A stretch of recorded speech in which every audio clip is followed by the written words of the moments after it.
Comme on a pu voir dans les vidéos précédentes, on s'est rendu compte que le soldat français était reconnaissable déjà d'une part par son casque Adrien ou encore son uniforme bleu horizon. Mais il est reconnaissable aussi par un élément, c'est celui-ci, et c'est ce qu'on appelle la baïonnette Rosalie.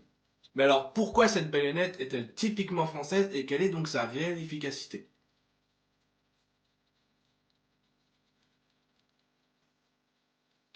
Donc la baïonnette Rosalie, de son vrai nom la baïonnette modèle 1886, est une baïonnette qui ne possède pas une lame comme la plupart des camps, mais qui possède tout simplement un pic, mais qui est donc cruciforme et donc qui a donc 4 canons.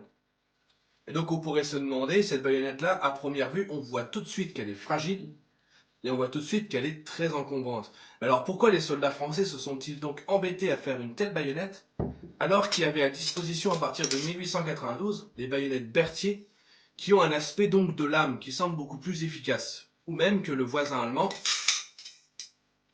lui possède ce genre de baïonnette, que dans le langage collectif on appelle un coupe-chou. Donc c'est une baïonnette très robuste et qui est donc en forme de pointe, très aiguisée, et qui permet aussi donc d'être affûtée à l'image d'un grand couteau. Mais en réalité, la baïonnette Rosalie comme celle-ci est encore plus efficace que celle que je viens de vous montrer. Parce qu'en réalité, cette baïonnette-là, qu'on prenne la française ou qu'on prenne l'allemande, certes, elle est très large, mais quand elle va rentrer donc dans un corps, qu'elle va ressortir, elle va laisser tout simplement qu'un tout petit sillon. Si le soldat est pris en charge directement, on peut arrêter l'hémorragie en appuyant dessus. Si on est secouru, on peut quand même survivre. Mais avec celle-ci, on ne peut pas survivre, puisque sa forme cruciforme n'est pas due à rien.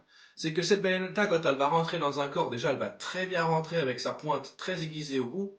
Et en plus de ça, quand elle va rentrer, sa forme cruciforme va créer des plaies complexes. Et donc ça va créer une hémorragie. Parce qu'au lieu de créer un sillon bien net, comme avec une lame, eh bien elle va créer un trou. Littéralement un trou. Et donc quand ça va toucher une artère ou quand ça va toucher une veine, l'hémorragie va être inarrêtable.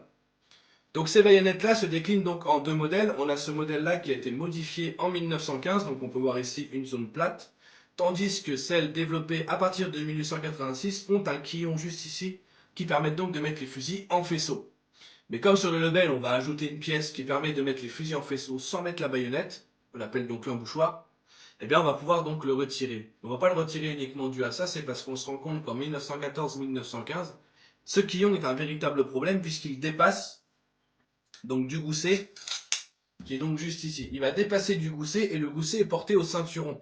La Première Guerre mondiale s'illustre avec les barbelés. Donc beaucoup de soldats vont être coincés du fait de ce quillon directement dans les barbelés. Et c'est pourquoi, à partir de 1915, il va donc totalement disparaître. Donc voilà, derrière cette baïonnette qui est extrêmement reconnaissable des soldats français, il y a une réelle histoire. Mais dans beaucoup de films ou dans beaucoup de séries télévisées, on voit souvent des scènes de charge à la baïonnette.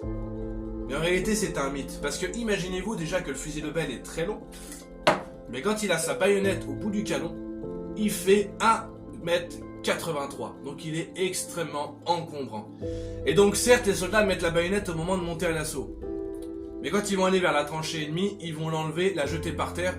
Ou alors la baïonnette va trouver donc d'autres fins. La baïonnette Rosalie, on a beaucoup d'images dans les tranchées où on la plante dans la terre et on s'en sert des fois même de porte-manteau ou de porte-casque. Autant vous dire que cette baïonnette-là est trop encombrante pour le soldat français. À tel point que l'ensemble de sa baïonnette et du son fusil Lebel, le soldat français, donc le poilu, l'appelle la canne à pêche. Pour essayer de vous rendre compte un petit peu de l'encombrant fusil Lebel avec sa baïonnette. Et donc, cette baïonnette-là va avoir des fins totalement donc détournées, comme par exemple des porte-manteaux comme j'ai pu dire.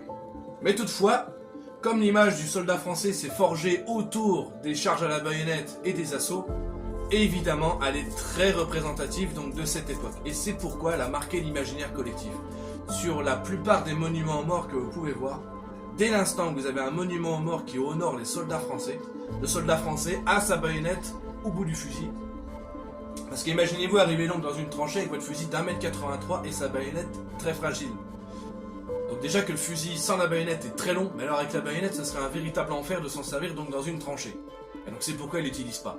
Mais évidemment, on n'y était pas, on ne peut pas savoir si ça s'est fait ou si ça s'est pas fait réellement, mais il y a de grandes chances quand même à penser que, d'après certains écrits, que la baïonnette au bout du canon a forcément servi, mais pas de manière aussi nombreuse qu'on peut voir donc dans les films, pas à chaque fois, mais elle a servi.